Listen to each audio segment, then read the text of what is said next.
So welcome everyone. My name is Ren Lovegood. I am the Senior Manager of the Leadership Excellence Networks here at the National Center for Healthcare Leadership. I know we still have some people who are going to be coming in and out and your schedules are busy. So we are recording this. If at any point you do have to drop off, we'll send out the recording available to everyone who's registered or attended today. We're really excited to be introducing DJ Mitch, who is has been our partner for a couple of years now for the Healthcare Coaching Institute. She has a really impressive history. She was one of the first 25 master certified coaches in the world and a past president of Global ICF Foundation, a master coach faculty provider, and she has been working with us for a while and just has a very impressive resume and history of leading and coaching individuals in ICF coaching programs. And so I am going to turn this over to DJ. Thank you for being with us today, DJ. I'm really excited to hear more about the program. Great. Well, welcome. One of the things we typically do when we bring people together is a mindfulness moment. So whatever you're running from or you're coming into the room and changing gears around, I'd ask you just to take a couple of deep breaths and watch how you settle into your chair, feel your feet on the ground. For those of you who are driving, just notice what it's like to really get quiet in the car. And perhaps take a sip of that venti coffee there, Zach, for us too. Cheers. I want to take you through this morning a little bit of a story about what we're up to with the coach training and the Healthcare Coaching Institute, a little background story, some of the trends that we've seen in working in this space for the past 13 years. And then to really go through the program elements, because we're so excited about the interest we have this year from you all. So we'll do that and answer your questions. So that's how this 30 minutes will flow. And that said, hang on, I just lost the slide deck. I hate it when that happens. So here we go.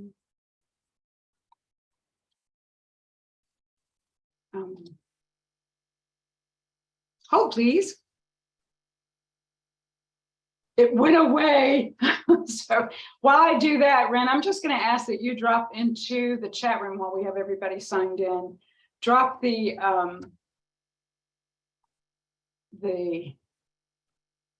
document that we talked about, which is the brochure that they're going to be using, right? So. All right. And here we go. So how many of you have looked at coaching before, or just raise your hand? How many of you have gotten a coaching certificate from a school before? Okay, so we do have some of you in the room who have done that. And how many of you representing other people who are interested in a coach training program? Maybe you're a talent leader in an organization. Okay, great. So we have a lot of those types of colleagues who have gone through our program. And we want to just sort of tell you a little bit about the faculty first. So we have put together a group of people over the course of the 30 years we've been coaching. And these people come from healthcare, like Dr. Mark Grindelwald, who you've probably seen speak if you've been a member of the National Center for Healthcare Leadership for any length of time. Dr. Dale Waxman, who was the chair of family medicine at Atrium Healthcare, which is one of the largest systems in the country, are our healthcare gurus. And then Dr. Marcia Reynolds, who is one of the gurus in coaching, and she and I were the 5th and 6th president of the International Coach Federation, and we've been through a lot of schools, actually. We started together with one of the first two, Coach University, many years ago, and became faculty there and helped Thomas Leonard, who was one of the seminal figures, write programs, particularly around corporate coaching, spirit and coaching, and some of the things that his background as a CPA did not lend itself to. So we were instrumental in really coming up with the ethics, with the competencies, the original frame of what the ICF is about. And helped grow into international communities and created a global initiative. So we created this program because it's the training we would have wanted to attend. We also have other partners and other faculty that we're really excited about and that you'll get to know when you come through the program. So a business case for coaching in healthcare, and you all know this, but I'm just going to pull it through. We've seen a lot, about 17 studies went into just capturing these themes. But one of the things that's becoming increasingly important, particularly after the pandemic, is the retention. A lot of healthcare providers can go other places and they might earn just a few more dollars, but if the culture that is being created around them is not supporting what they want to do now, particularly nurse practitioners and others, nurses, right, in this environment, academics can go someplace else pretty easily. Engagement and satisfaction, all coaching is about change leadership, really. And how do we have people really stay engaged? And this is a more advanced, personalized approach to the development side of this, the engagement side of it. And maybe it's something that you want to begin to measure, because when you do have someone leaving, so the retention piece in healthcare is even more expensive than it is in some leadership circles and other places. You're looking at twice the salary to replace a surgeon. And so you may be looking at $1 million in replacement costs. So where you're dealing with a 1.5% margin, you get a couple of physician leaders leaving, and all of a sudden that's big impact against the bottom line. And so, so what are we doing around making sure that everybody's happy and not burning out? The career advancement is another piece. We get to a place in medicine where people are not sure about, it's so specialized, right? How do I move along? How do I add another dimension, perhaps leadership development, as a professor, particularly in academic medicine. And then the career extension is like the last piece that we're seeing added. A lot of retiring physicians and providers who are looking at, I don't want to leave medicine, it was my calling, but I'm tired. I don't want to continue. I'm looking at early retirement. So a lot of those conversations. And so we're looking at what are the roles beyond what they've imagined before. And there's a lot of conversation about that in some of your organizations. Some of the trends that we gathered from people who have gone through the program recently also include these, that senior leaders are becoming more proactive and selective about who to coach in their organizations, and that leaders need to have performance conversations, which they don't know how to have. There are a lot of 360s that end up being stuffed in a file somewhere, and people don't know how to take it forward, how to really create a plan around it, how to know how the impact is landing with that person, and if it changes how they're engaged and what they see for themselves. Realizing identity is also often at stake. So one of the things we use in our approach to teaching coaching is we give you the Enneagram assessment. You'll do that as you come online. And in the Enneagram, you're going to be looking first at how you create your own container, what your systems and patterns are, how you have developed your own identity. And until you can see your own story, it's hard to disrupt somebody else's. So the first place that we focus in our work is on creating capacity. We also do more training, and we see more training for leaders to coach. So a lot of leaders as coach programs, which you may want to pick up. You'd want to go through a coach specific training program, make sure that you've got at least a level 1 or level 2 professional certification through the ICF or other bodies, so that you could deliver that kind of program. There's also more coaching for senior leaders where there's a sense of sadness. And I want to use that word very specifically, sadness and discontent. So you'll see another slide in a minute around the Gallup 2022 survey in July, which was around actually measuring sadness or having it come through. So we see sadness and grief a lot in medicine now. And a lot of it's stuffed down. People are kind of glossing over their own needs. And the minute that they articulate them, then they have choices about what to do. So coaching is becoming increasingly important at every level, but particularly with your senior leaders around what they're carrying. So they're not just paying attention to the good of the whole, but to what's going on for them, so that when people look up, they see a leader who is engaged in taking care of themselves. A lot more group coaching. So I'm skipping around a little bit, but you can coach executives for innovation planning. That's pretty straightforward. But as you take on the coaching skill development, you're also going to want to look at how do we create peer support in groups. And group coaching is really efficient. So we're seeing this play out in a lot of the systems we support. And then reducing barriers for access to wellness and that type of coaching. So there's sort of a companion program running right in many organizations, which is focused on well-being. Mindfulness is a piece of that.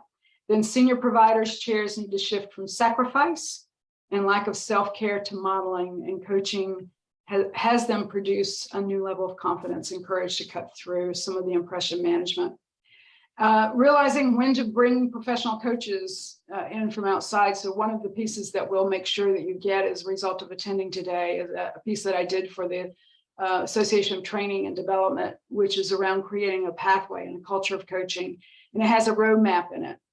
And so where do I bring in externals? Where do I partner with them? And it's really, an easy roadmap to follow.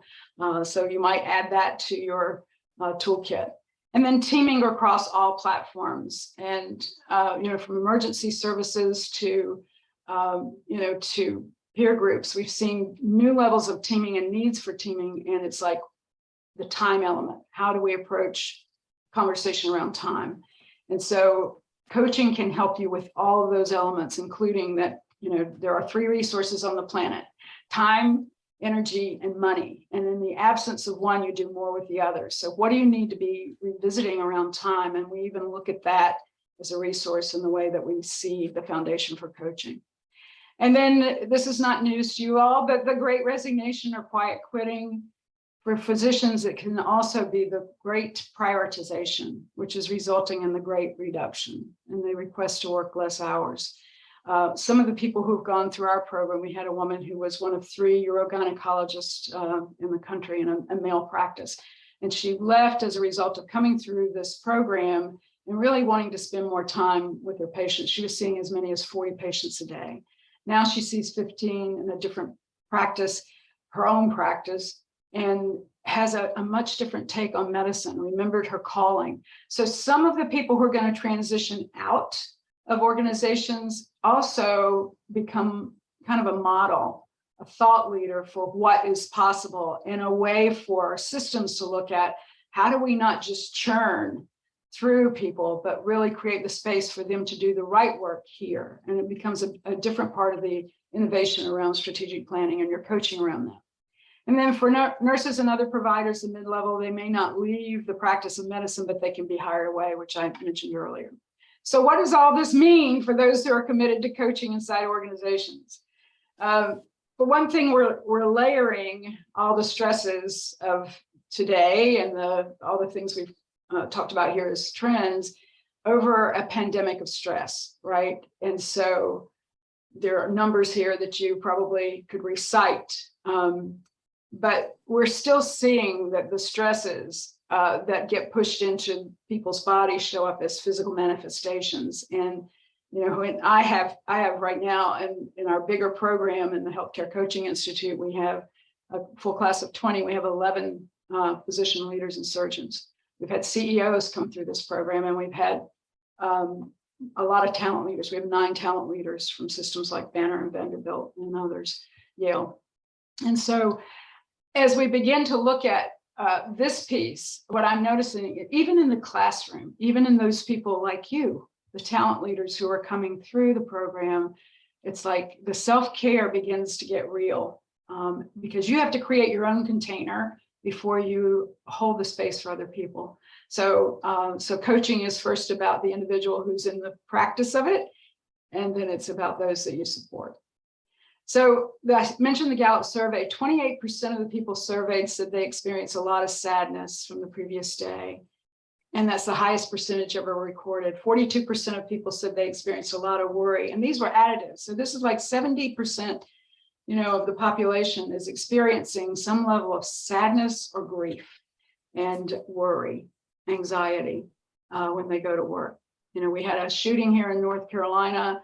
That was a mass shooting in recent weeks. And some of the folks that we were teaching in our school were from near the area. And one woman didn't notice, but she had a bullet hole in her car. when she got to the office that day. So she was coming into a class just having discovered that. So the level of anxiety, what we're carrying around is so much greater than it's ever been in that anxiety worry space. So coaching is the great disruptor of our stories, right? One of the things that we know from the neuroscience base of coaching is that we're tapping into more than just our thinking space. We're tapping in, as we do with the Enneagram as our first assessment, to thinking, feeling, and instinctive centers. And all coaching is a path of integration. And so, when you start tapping into that, we're looking at the coaching skills based on two core beliefs, and that is the most effective coaching conveys ownership of outcomes, and it helps teach those who are receiving the coaching how to use the skills in real time. So it creates more agile learning cultures. And then the leadership embraces coaching begins with deep listening, honoring of the humans in front of us, and a dialogue that asks, what can you imagine now? You're really tapping into imagination and innovation by first catching what's going on with them, right? In the way we listen.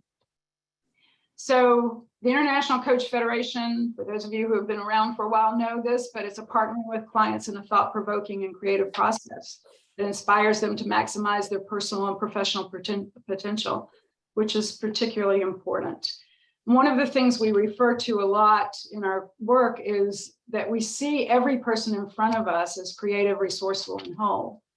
And that means that we have to pay attention to them without listening to them as if we already know what they're going to say, which is how most of us listen inside of our organizations. And so we come to this frame a lot in the work that we're doing as coaches. And this coach competency model that we developed many years ago, 13 years ago, was built on core competencies that we had helped put together at the time. And then those became 11 competencies. They're now 8 competencies, which track back to who I am and who we are together. There are 3 intensives that are 2-day intensives in this program for NCHL. And we're really tapping into these things. The first one is humanity, who I am, who we are together. The exploration around what is true and how do I get to what's true for someone in a conversation, and then the innovation, what's possible. So a lot of what we're doing in coaching is framing and reframing, helping people shift from something that's not working into a new possibility before they leave us. So the signature program that we put together for you all, you have the course schedule in the chat room, and it works like this. There are 3 intensives. So we're going to convene the cohort in 90 minutes. There's a sort of, that says an evening of introductions, but it's a day of introductions. Then we go through a foundational intensive, contract for coaching, cultivating self as coach, humanity and healthcare intensive 2. So we bring in the notion of the world that you live in. But before we get there, we want to make sure you're grounded in the key skills. Mentor Lab 1, which is around just amping up your skills, client systems and patterns. We look at so many of the things that are at play in your organizations, how you're assessing people. We look at, are you holding things as either or? Are you looking at the both and? And one of the reasons we see the Enneagram is that it is inclusive of all archetypes of personality types. And what we do with that is to look at how we have a muscle that we have developed over time that can both serve us and not serve us situationally, and then to become more inclusive of how we see other people who are different types, because we have that too, right? So the healthcare intensive 3, after we do that, we go through client systems and patterns, how you hold those leaders that you support, and then particularly around the physician leaders, creating a culture of coaching. We revisit the roadmap and look at your change readiness. How do you know the organization's ready for what you're doing? Are you being additive with coaching? Are you really looking at a pure coaching initiative? How do you measure the impact of that? So we ask some big questions in that class, and then the Mentor Lab 2, which prepares you for the ICF exam. The course includes 10 mentoring experiences, 3 required individual mentoring sessions, which you would record. You send those recordings into us. You have someone on our team who's a qualified assessor, assess that and give it back to you. And those are always fun. And then you build on the skills until we are sure that you are complete and that you're ready for graduation. Then you go to the International Coach Federation for your first level credential. This is our full program is accredited as a coach specific and accredited coach training program. So we have both. We also have HRCI credits. Sorry, I'm a little dyslexic. Through that organization, so you can get human resource credits if you need them. And we also have continuing medical education units, which are just new for us. So if you have leaders that you'd like to include as your pals in this course to journey with you with this amazing cohort you're creating, know that that's available, and that's through the UNC School of Medicine system. So that's a little bit about the course, the enrollment rates, and Lynn, you can help me out with this if you want to, but the open enrollment rate that we have for anybody who comes to our program is $9,500. So I'll just start with that. And what Lynn's premium members get is a $7,250 fee, and then other NCHL members, $8,000. So there is a special offer for you. I hate the word discount, but there's a special offer for you to come through the program. We want to be in the company of you all. We know that this leads us to other and bigger conversations. So we have made this partnership for that reason and to serve you. The class size is 12 to 20 participants. We have to have 12 to run the program, just to make it make sense for you all and your experiences. Enrollment opens Tuesday, January 3rd, and closes on Friday, the 14th of April. We start in June. The pre-work will include the ICF ethics course, which you will get credit for. There's no additional charge for that. You do that online, and you do it through the International Coach Federation.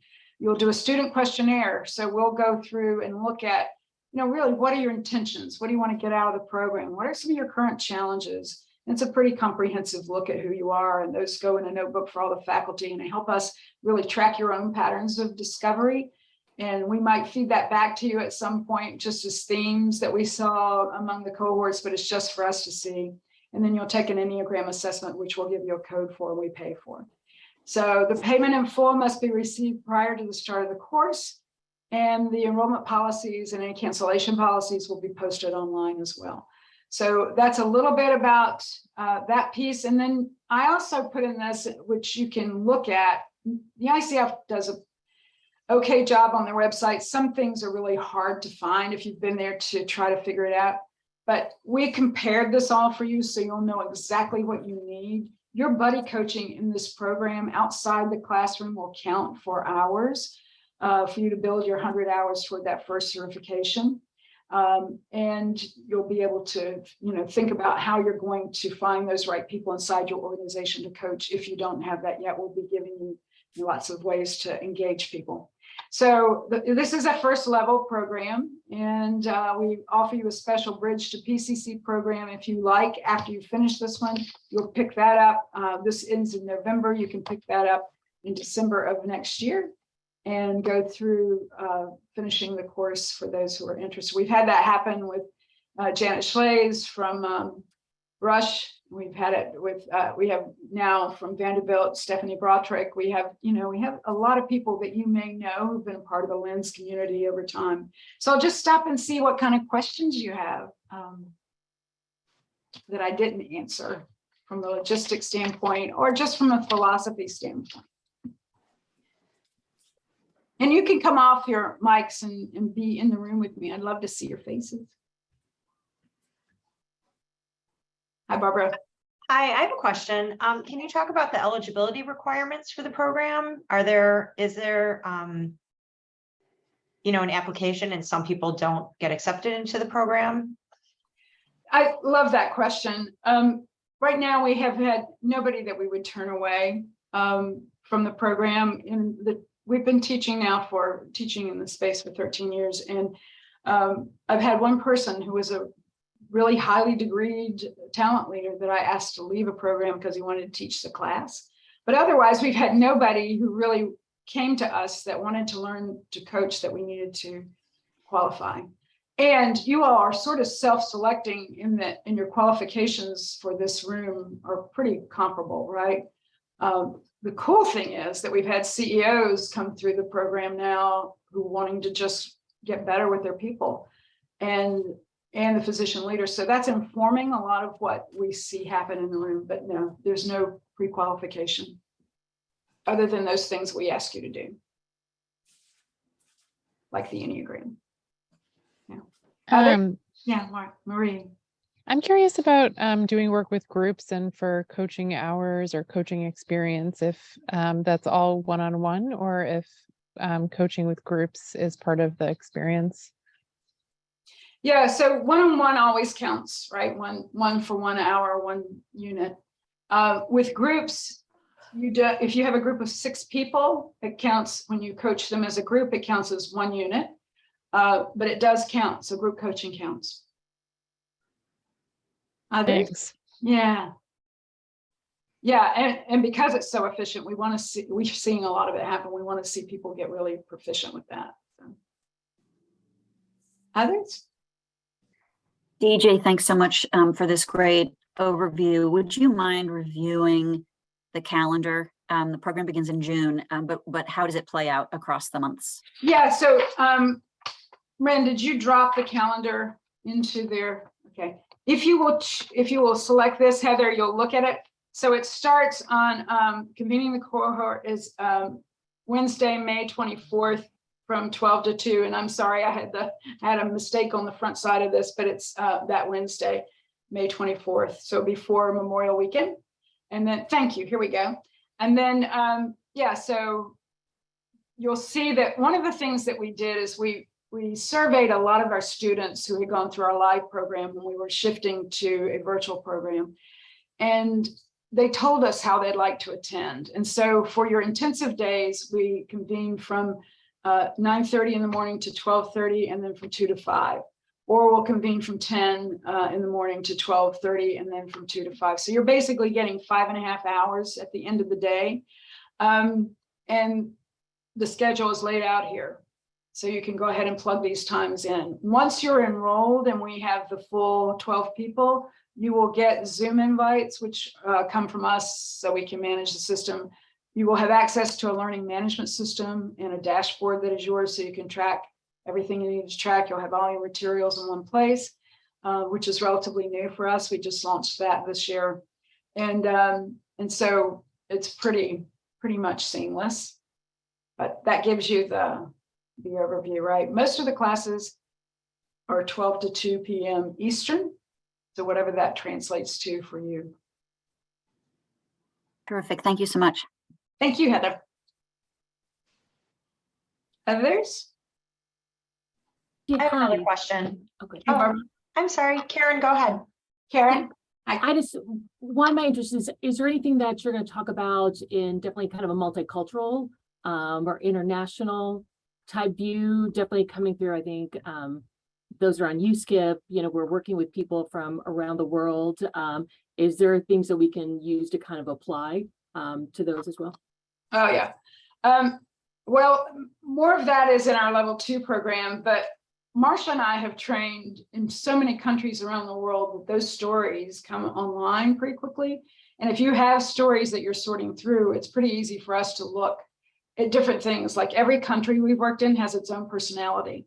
And you speak to the culture before you speak to the human beings in it. And so cultural awareness is a really key piece. And social identities are really important to people, right? Even in the language constructs, a lot of people where we are interpreted, we will find, they're hearing it in the interpreted voice, and the many use English as a corporate language or, language. We also have had come through our school, one of the directors and consultants for the World Health Organization, Lana Scheik, who is a TED Talk person, and you can look her up. And she continues to come back and be a part of our community. So we have different points of entry, but mostly we have our own experiences that we bring to play here, knowing that the healthcare system in the US is its own dynamic animal, and that socialized medicine in so many other countries shapes that construct. And for those of you who are stretching into those spaces, oh yay, this is going to be fun for us to figure out, right? But what we're dealing with is the human being in front of us, and that's always the first piece. Start small. And Melinda. My question is, you mentioned CME and human resources. How about nursing, continuing education? You know what? We've never applied for the nursing because we've never had that much interest from just the nursing community. But I think it's worth pursuing. I'd be happy to look at it. Okay, thank you. Yep. There was somebody, Barbara, you had a question. Did it get answered by somebody else? Or? Oh, no. So I have, well, two questions. Sorry. The intensives are also virtual. Those are not in person. Is that correct? Everything is virtual because Okay. we're dealing in medicine and because everything has been so fluid and dynamic. And every time people get on an airplane, they get sick. We're just staying in the virtual world. It's made us more efficient. It's given us the ability to charge these rates. And so that's going to be the model going forward. And hopefully I'll see you if you're in Chicago. I'm going to be. Okay. I am in Chicago. Yay. So I have a question about, you mentioned that you've had CEOs that have done the course so they can work more efficiently and more effectively with their people. How do you talk about this as doing it to further your career, and what area would someone end up in if they were to get this certificate?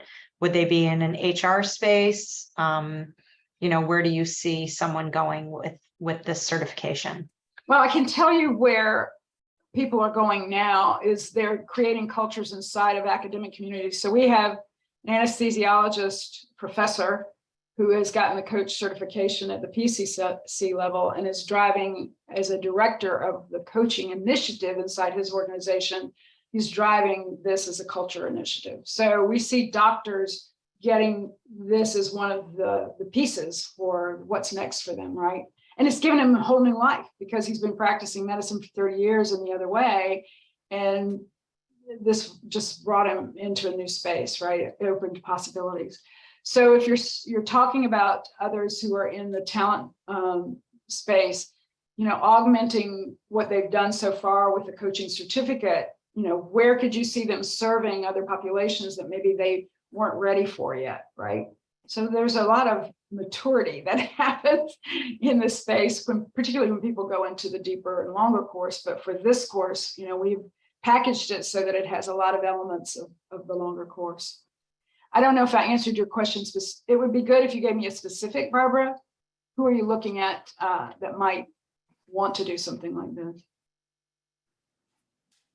Me. Yeah. So here's the thing. Not only is it going to help you where you are, but if you have an aspiration to grow a career that is full of avocation as much as vocation elements, it's going to give you that. This is heart space, right? A lot of it's heart space. Yeah. I have another question. I'm going to hang out with anybody, but I want to make sure Okay. you all know that, if you need to go, you can. Yeah. Go ahead, Maureen.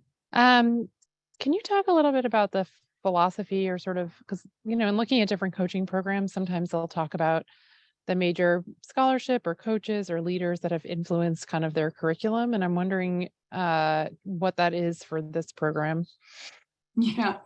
So we're evidence-based. We have done a lot of research around coaching in a lot of organizations, and I've led change management for big organizations like Sanofi Pharmaceuticals. And so what's happened with all the research that we've done, and we did the original research Metrics Global that was put into the ICF coffers many years ago. But what's happened in this space is because we worked in the research triangle part with biotech and with pharmaceuticals, we were in a space of looking at the healthcare system as client base with those that we worked with initially. And this has been 20, 25 years ago and ongoing. And so in doing the research, we got pulled into systems like Sutter Health System. Anybody here from Sutter? Into growing systems. And they wanted to start internal coaching clinics or programs. And then McKinsey or Accenture would come in and wipe out the whole initiative. And so we just decided to put a stake in the ground for the space for a lot of reasons. One is I you'll learn a little bit about me, but I also have an energy work background and have been called in to look at things like when they started the Duke Integrative Medicine, I was brought in to look at what they were doing with that. And so as we back up and take a look at what's really happening to shape the new conversation in medicine, I want to be a part of that. So part of the philosophy was it's a broken system. It's not working.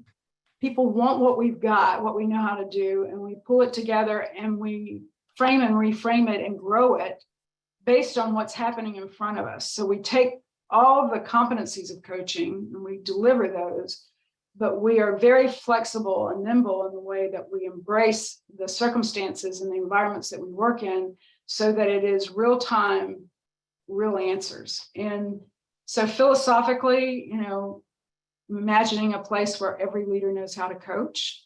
And we do that with our Leaders Coach program. So we also license that into organizations. And we look at how do you start, where you start always, sometimes in the middle ranks in an organization and then go up and down. So where are you going to get the most impact? And that's one of the ways we look at the research we do. And so as you're looking, Marie, at the philosophy, it's coaching to grow professional acumen for all of us, including us. We're constantly in the space of embodying a coaching mindset and learning. Was that clear? Yeah, actually, I'm tracking. I gotcha. Good, because I'm not sure I was being really clear with my answer, but it's in there somewhere. Well, it's like a different, it wasn't what I was expecting, DJ, but it actually did answer the question just because it's programs present themselves differently and there's so many and it's for me a confusing marketplace. But I appreciate that. What I'm hearing is you're orienting around the business problem and the learning mindsets and growth mindsets that any person in that business setting can move towards in the particular healthcare context, as opposed to saying this scholarship on change or this scholarship on leadership, right? So yeah, that's what I'm hearing. Yeah, and I know it's a confusing marketplace, and there are a lot of programs that came online and grew around offering an assessment, right? And you do the assessment, and then you learn to coach to that. The GROW model, for example. Well, these are all good things. They're very much coaching to a specific model. And we want you to get out of that and to feel confident in having a conversation. While we'll give you a framework and a mental model, we want you to have a conversation that's really meaningful, where you leave inspired as they do, right? And that you can say the difficult things. We have to be the disruptors. Coaching, one thing Meg Wheatley, the renowned anthropologist, said in 2001 at one of our big conferences is, we're not making this up. Coaching has been called out of us as this is our turn to serve the universe. And for me, it was a breathtaking moment because it was like, oh, right, this is the game I came to play, right? It was like, we are the disruptors. And God knows we need this right now, right? We need this in a space where there's so much pain, and not just for the patients that are treated, but for those who are the caregivers. So yeah, it's got to change. So we're change agents, catalysts of awesomeness. Katie.